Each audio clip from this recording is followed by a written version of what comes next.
All right, so Facebook has officially entered the AI race. We already had ChatGPT, Gemini, Claude, DeepSeek, but now Meta has released their new super intelligent AI model called Muse Spark. This is the AI model that's going to power Facebook, Instagram, WhatsApp, all your social media apps. So obviously, I had to test it. Not only with easy questions, but we'll be actually building apps, websites, and games to see how accurate this AI model performs.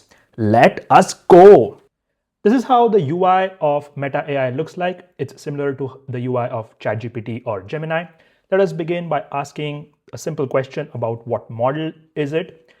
And you can also change between instant answers and thinking. Let us keep instant for this. And yeah, you can see that it is Meta AI powered by Muse Spark, which is their latest model. Let us begin with our testing for different use cases. I wanted to build a website which can track your monthly subscriptions. So this is the prompt that I gave, and we will change the mode to thinking mode so that the answer is more accurate, hopefully. I also give it the code which it should use and different features like adding, deleting, editing subscriptions. And I also gave some bonus points like adding filtering by category and also warning if the subscription exceeds a certain percent of income. So at the end, I expect a website which will help me track all my subscriptions for an entire month. Also give me the percentage-wise categorization for how much money I've spent on different subscription services and how much percent is that of my total monthly income. Let's see how it does. One thing to note is that you don't actually see the chain of thought of this model. So you just get the prompts about it working on the dark mode or probably adjusting color threshold logic, but you do not see the actual chain of thought, which you probably can in Gemini as well as ChatGPT. All right, so we finally have the output. It took around 1 to 1.5 minutes, which is pretty fast in my opinion. It also gives us an idea about all the features that it has added, the different code structures, and also some enhancements if you want, like exporting it to a CSV file, which you can again add on later. But you can even check the dashboard out. So you can just click on open and it just opens in a new window right inside the Meta AI UI. So you can see total monthly cost about all the subscriptions that we have entered, monthly income, which is set to 5,000. Let us try changing it. Okay, so yeah, it does work. It did give the change and it also showed the percent of income that is used. You have different subscription, Netflix, YouTube, Spotify. Okay, that looks good. Let us say that we have an electricity subscription. It's a wrong name, but let's say put it on productivity and we put that as, let's say 50 and it's monthly and we save the subscription. Okay, so it did get added. That's good. You have the electricity subscription, which is productivity. And then you also get the pie chart at the bottom, giving the different filtering by category as well. But one thing that I noted is that you cannot delete an entry, which is not something which we want. If you click on this minimize or minus sign, it just takes you to the subscription where you can edit it again, but you cannot delete an entry, which is not something we want. So if you by mistake put something and you want to delete it, you cannot. You can edit it, but you cannot delete it. Also, I saw that it was working on a dark mode, but I don't see any toggle or button over here which can switch to the dark mode, which is not that big a deal, but this is good. I mean, as a starting point, it does a good job. You have the code as well right next to it. You can change it if you want. And it's a good initial phase. And yeah, it at least gets the job done. It's working. If you want, you can keep on adding new features and it will start implementing. But getting this done in about 1 to 2 minutes, it's a pretty decent job. Let's move to the second use case. For the second use case, I asked this super intelligent model to build a task management Android app. So I have given this prompt and I have asked it to use JavaScript or React, whatever. So I have given the model a choice and add some features to it. And hopefully this time it should add the feature of deleting a task, which was not there in the previous use case.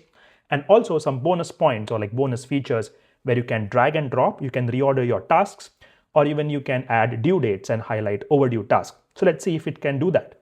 All right, so our Android app is ready. It says that it runs instantly in any Android browser, Chrome, Samsung, Internet, Firefox. tap the link and then use add to home screen. So that's pretty big claim. Let us see. If you open, okay, that's fine. What if you click over here? Okay, so it opens as a new website and you see that you have tasks. It already has added a few tasks by default, like call the dentist, which is already completed. Then you have a finish project proposal, which is in overdue. And then you have buy groceries.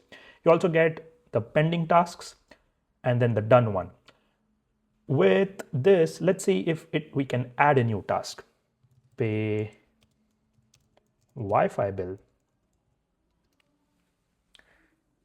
Okay, so it also has the toggle to add a date to it, which is good. It's nice, it's needed. Let us put it on today. Okay, so it says directly that it's due today of paying Wi-Fi bill. I do not see it inside the all filter, but it has added, I'm assuming, pending. Okay, that's good. Let us say that you add a new one. Okay, so you have to click on this plus. Okay, that's a good thing. So you cannot just type it and let go. You have to click on the plus sign to get it added so that it comes under the all category. Pretty good. And if you click on it, okay, so pending, all, and done. So yeah, once you click on it, that you have finished the task, it shifts to the done category. That's good. What if I want to edit? Okay, so you can edit, that is there. Good. Now you see there the new option of deleting a task has been implemented. So let's say call dentist, you can just click on this minimize or minus sign and then it just vanishes. So yeah, finally it understood and it did implement the delete feature, which was not there in our first use case. That's pretty good. Again, no dark mode, pretty simple. It's still there, works well. That's really nice. For our last use case, I thought about asking this super intelligent model to build a 2D dodge game. So that is going to be a little bit tricky because I have also asked it to add sound effects and add smooth animations. So it looks a little bit easy, but in reality is a little bit complex. So you have to use the keyboard. So you want to move the vehicle. If there is some collision, then the game should be over. You also have to keep a track of the score. Let's see. Also, you have a restart button. Let's see how the code implements. All right, so our void dodge game is finally here. 2 minutes max. It just took 2 minutes to build this. Pretty good. You have that it has used the keyboard keys of A and D to move left and right. It says that it can work offline as well. And then you see that it can track your score. Then the difficulty ramp every 10 seconds, the speed increases of the falling objects. Let us see how it works. So you have this sort of like a spaceship. One thing that I saw is that the sound just randomly appears. So it's not for every falling object, just randomly it's going to pop up. And yeah, the speed does increase of the falling object. So that's the point. The difficulty should increase after a certain time period. So it works well and it just moves to the left and right. So you cannot move up and down. That's pretty weird. But yeah, of course, we did not probably specifically mention it in our prompt. It works good. And okay, so you also have the sound effect when you just collide with the object.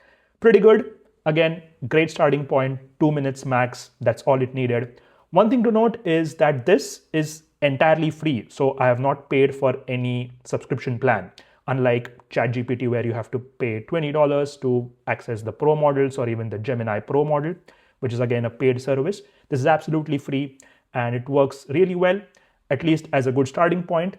Well, it's doing its job. All right, so there you have it. Meta AI was super quick with the output. Obviously, someone who doesn't have much knowledge about website development or app development, this can be a good starting point. You can go on enhancing your prompt and you can go on adding new features to your project, but nevertheless, it's a good starting point for you.